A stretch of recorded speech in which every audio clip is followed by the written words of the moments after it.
I'm Michael. What's up, science fans? Did you know the Bible, that ancient book collecting dust on your grandma's shelf, might actually be hiding groundbreaking scientific knowledge? Buckle up, because we're about to explore 13 mind-blowing discoveries already chilling in the Bible. Before we dive in, don't forget to subscribe to our channel and activate notifications to keep you up to date with our updates. Can you believe that the Bible might have hinted at the history of life on Earth long before Darwin ever did? Now that's a thought to stir the pot. When we delve into the pages of the Bible, we find references that subtly suggest a long history of life on Earth. For instance, in the book of Genesis, it's stated that the earth brought forth living creatures according to their kinds, a phrase that, in a way, echoes the concept of species. Are we suggesting that the Bible had foreknowledge of evolution? Not quite. But it's intriguing to ponder how these ancient texts may have foreshadowed some aspects of our modern understanding. Speaking of modern understanding, let's switch gears and look at the scientific perspective. According to science, life on Earth has been evolving for about 3.5 billion years, starting from simple single-celled organisms to the dazzling array of biodiversity we see today. This concept, known as evolution, was popularized by Charles Darwin in the 19th century. And while it's a far cry from the biblical 7 days of creation, it's fascinating to note the common thread. Both narratives acknowledge a progression of life forms, from simple to complex. Then there's the age of the Earth. Science estimates our planet to be around 4.5 billion years old, a staggering number that's hard to wrap our heads around. The Bible, on the other hand, doesn't provide a specific age, but its genealogies, if taken literally, would suggest a much younger Earth. Yet some scholars argue that these genealogies weren't intended to be a complete historical record, leaving room for interpretation. So where does this leave us? Well, it's not about pitting science against religion or vice versa. Instead, it's about appreciating the nuances and marveling at the possible convergences. It's about understanding that our quest for knowledge, be it through science or scripture, ultimately stems from the same human curiosity and wonder about the world around us. So, the Bible might have been onto something with the whole life on Earth thing, huh? Ever heard of flat Earth theorists? Well, they might want to take a closer look at the Bible. Yes, you heard it right. The Bible, a book written thousands of years ago, contains verses that suggest a spherical Earth. Quite a revelation, isn't it? Let's dive into the ancient texts. The book of Isaiah, chapter 40 verse 22 says, "It is he who sits above the circle of the earth." Now the word circle here is translated from the Hebrew word chug, which can also mean a spherical shape, not just a flat circle. This interpretation aligns with our current understanding of Earth's shape. It is not a perfect sphere, but an oblate spheroid, a shape that is round but slightly squashed at its poles and swollen at the equator. Similarly, the circle or chug in the Bible could be understood as a round, three-dimensional shape, much like our Earth. And it's not just Isaiah. In the book of Job, chapter 26 verse 10, it says, "He has inscribed a circle on the face of the waters at the boundary between light and darkness." This verse mirrors a phenomenon we now know as the Terminator line, the boundary between the illuminated daytime side of Earth and the dark nighttime side. This line is circular due to Earth's spherical shape. The Bible also speaks of Earth hanging on nothing in Job chapter 26 verse 7. This is strikingly consistent with the fact that Earth floats in space, not supported by any physical object, much like the other planets in our solar system. So, while the Bible is not a science textbook, it does contain some intriguing parallels to our current scientific understanding. These verses, written in a time when flat Earth was the prevailing belief, hint at a round Earth, a concept that wouldn't be widely accepted until centuries later. And there you have it. The Bible was not only ahead of its time in various ways, but it also seems to have been round Earth cool before it was cool. Energy can't be created or destroyed, and the Bible might have known it first. Welcome to the world of physics and the First Law of Thermodynamics, also known as the Law of Conservation of Energy. This fundamental principle tells us that energy cannot be created or destroyed, but only changes from one form to another. Think of it like a cosmic bank account where you can't make deposits or withdrawals, you can only transfer funds from savings to checking. Now you might be wondering, what does this have to do with the Bible? Well, let's take a journey back in time to the book of Genesis. The Bible begins with the words, "In the beginning, God created the heavens and the earth." It suggests that there was a specific point of creation, a moment when the universe began. After this point, no new matter or energy was created. Instead, Everything that exists has been transformed and reshaped from the original creation. This idea parallels neatly with the First Law of Thermodynamics. Just as the Bible speaks of a finite creation, science tells us that the total amount of energy in the universe is constant. It may change form, from kinetic to potential, from chemical to electrical, but the overall quantity remains the same. It's fascinating to think that this ancient text could hint at a concept that wouldn't be formally defined until the mid-19th century. Of course, we're not suggesting that the authors of the Bible had an understanding of thermodynamics, but the correlation does make one pause and ponder. So the next time you flip a light switch or start your car, remember the first law of thermodynamics. Remember that the energy you're using isn't new, it's just been transformed. And perhaps, think back to that ancient text, with its tale of a world brought into existence and then left to change and grow, not unlike our understanding of energy conservation. The Bible and physics sitting in a tree, KISSING. Entropy, it's not just for physicists anymore. Now let's delve into the second law of thermodynamics, the law of entropy. In layman's terms, it's the idea that, left to its own devices, everything in the universe tends to move from a state of order to a state of disorder. Think about your bedroom on a busy week. You start with it all nice and tidy, and then as the week progresses, clothes pile up, papers get scattered, it's a mess. That's entropy. But what does this have to do with the Bible? Well, it turns out the concept of entropy aligns rather neatly with biblical notions of the universe's eventual end. The Bible talks about a day when the heavens will pass away with a great noise, and the elements will melt with fervent heat. This sounds a lot like the idea of entropy, where the universe, as we know it, will eventually move towards a state of complete disorder, a sort of heat death. In fact, the Bible goes a step further, describing not just an end, but a renewal. It tells of a new heaven and a new earth, where the former things have passed away. This could be seen as the universe resetting, moving from a state of maximal entropy back to a state of minimal entropy. It's fascinating to think that these biblical notions, written thousands of years ago, could align so closely with modern scientific understanding. Of course, the Bible isn't a science textbook, nor does it need to be. Its purpose is to provide spiritual guidance, not to explain the intricacies of thermodynamics. But it's intriguing to find that its ancient wisdom can be seen to reflect scientific truths. It shows us that while we may think of science and religion as two separate spheres, there are times when they intersect. There are times when the words of an ancient text resonate with the discoveries of modern science. And in these moments, we find a beautiful harmony between faith and reason, between the spiritual and the physical.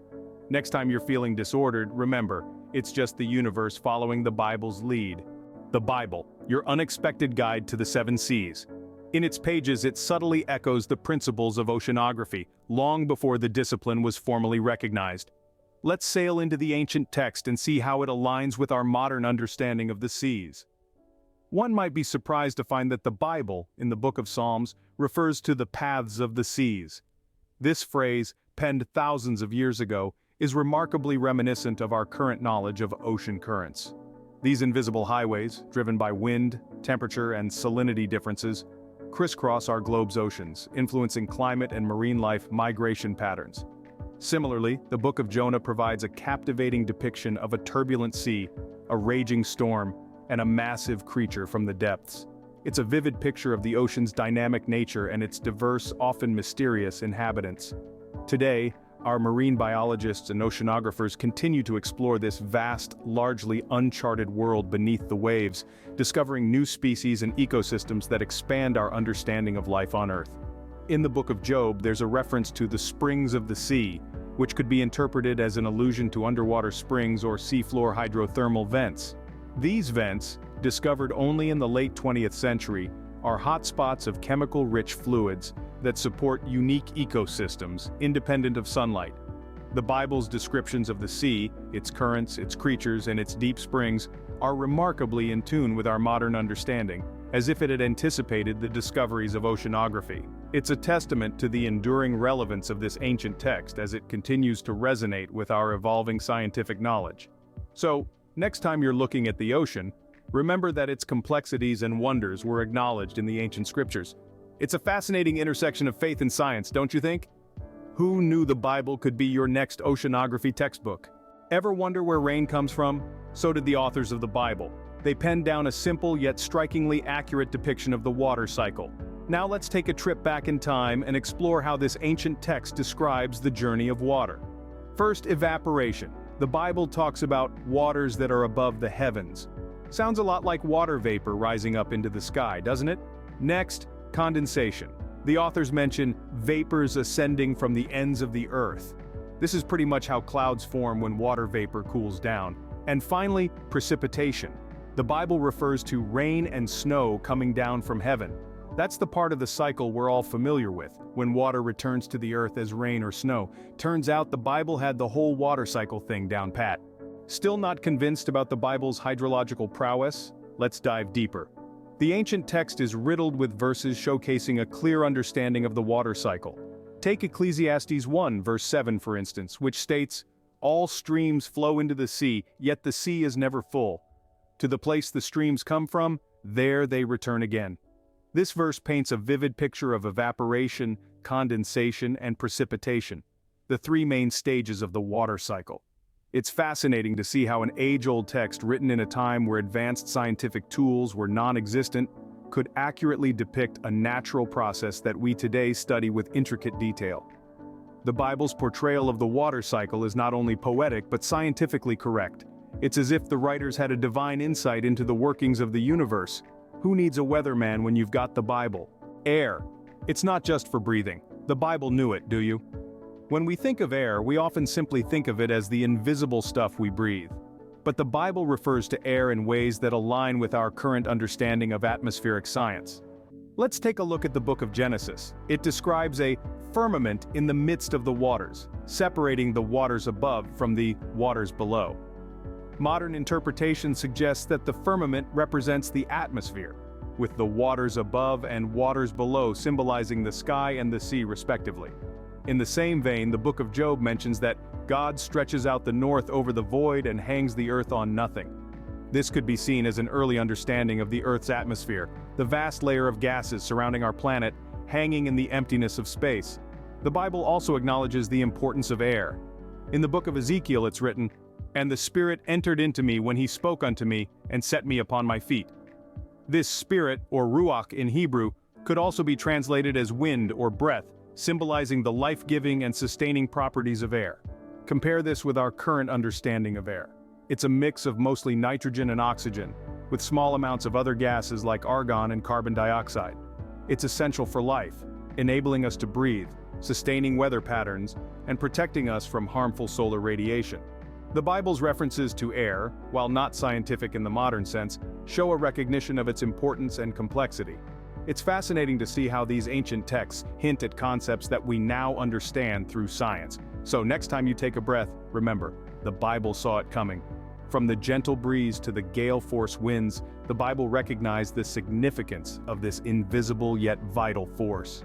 As we move forward in our exploration, remember to keep an open mind, for science and faith often intersect in the most unexpected ways. Weightless air? Not according to the Bible. In the book of Job, there's a fascinating verse where God asks Job if he knows the laws of the heavens, or can establish their rule on earth. Now that might sound like poetic language, but let's dig a little deeper. In the context of the verse, God is referring to natural laws, one of which is the weight of air. Yes, you heard right, air has weight. It's something we don't usually think about, but it's a concept that's crucial in meteorology. This weight creates atmospheric pressure, which is responsible for weather patterns and wind movements. So, in a way, the Bible was hinting at a fundamental scientific principle long before it was formally recognized by science. It's a subtle nod, perhaps, but an intriguing one, nonetheless. Who knew the Bible was so heavy? It's remarkable how these ancient texts continue to resonate with modern scientific understanding. Underwater mountains, not just the stuff of Jules Verne novels. Picture this. A world beneath the waves where towering peaks rise from the ocean floor, their summits lost in the inky darkness. A world that remained largely unexplored until the 20th century, when the advent of modern technology allowed us to penetrate the deep-sea gloom. Yet, 2,000 years ago, the Bible was already hinting at the existence of these underwater mountains. In the book of Jonah, we find a reference to Jonah being at the roots of the mountains, while in the belly of the great fish. The word used for mountains in the original Hebrew text could also be translated as hills or high places, suggesting a topography that rises above the surrounding terrain, much like a mountain does on land. Of course, it's easy to dismiss this as mere poetic language, a metaphor for Jonah's deep-sea predicament. But when we compare this ancient text with what we now know about the ocean floor, the similarities are striking. Today we know that the ocean floor is not flat, but is instead a rugged landscape of towering seamounts and deep trenches, thanks to the pioneering work of oceanographers in the past century. We've discovered that these underwater mountains play a crucial role in the marine ecosystem, serving as hotspots of biodiversity and influencing ocean currents. They also have a significant impact on the Earth's climate, as they play a major role in the oceanic carbon cycle. So, in a sense, the Bible was ahead of its time, hinting at a complex underwater world that we're only now beginning to fully understand. It's a testament to the enduring relevance of this ancient book, and a reminder that science and faith can often intersect in the most unexpected ways. Next stop, the Bible's Guide to Underwater Exploration. As we delve deeper into the mysteries of the deep, who knows what other scientific truths we might uncover in the pages of the Bible? The Earth spins, and the Bible might have known it all along. Let's delve into this fascinating correlation. In the book of Job, a line reads, "He stretches out the north over the void and hangs the earth on nothing." This verse, written thousands of years ago, hints at the concept of Earth suspended in space, spinning on its axis. Now let's fast forward to the 19th century.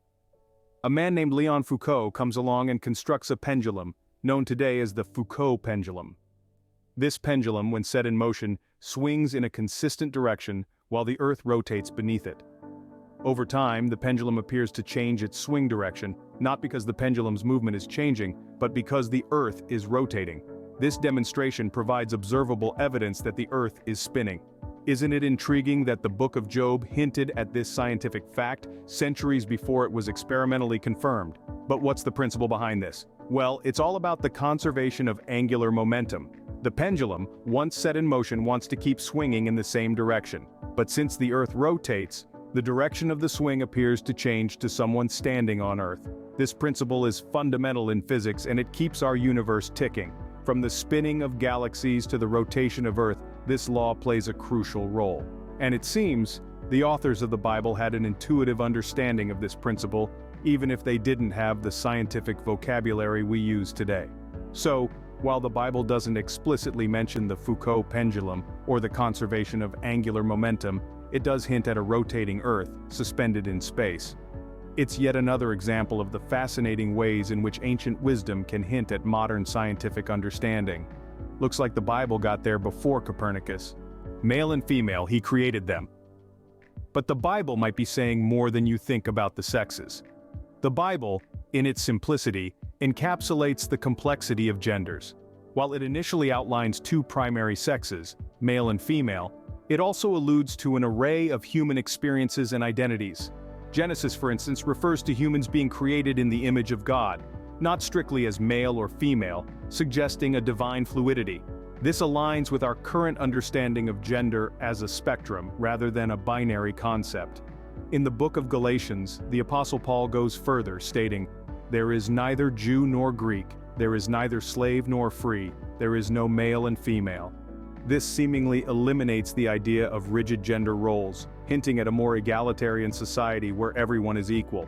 From a biological perspective, we now know that sex determination is not as straightforward as XX or XY chromosomes. There are individuals who possess a variety of chromosomal combinations like XXY, XYY, or even just a single X. This gives rise to intersex conditions, which the Bible, in its own way, acknowledges through eunuchs, individuals who do not fit traditional male or female roles. Sociologically, we've come to understand that gender is performative. It's not just about biology, but how we express ourselves in society. The Bible, too, has instances where individuals defy their traditional gender roles. Deborah, for instance, was a judge and a military leader, roles typically assigned to men during that era. The Bible's treatment of gender is intricate, nuanced, and in many ways progressive. While it may not explicitly define the gender spectrum as we understand it today, it does provide a framework that allows for its existence. So, next time you read male and female, he created them.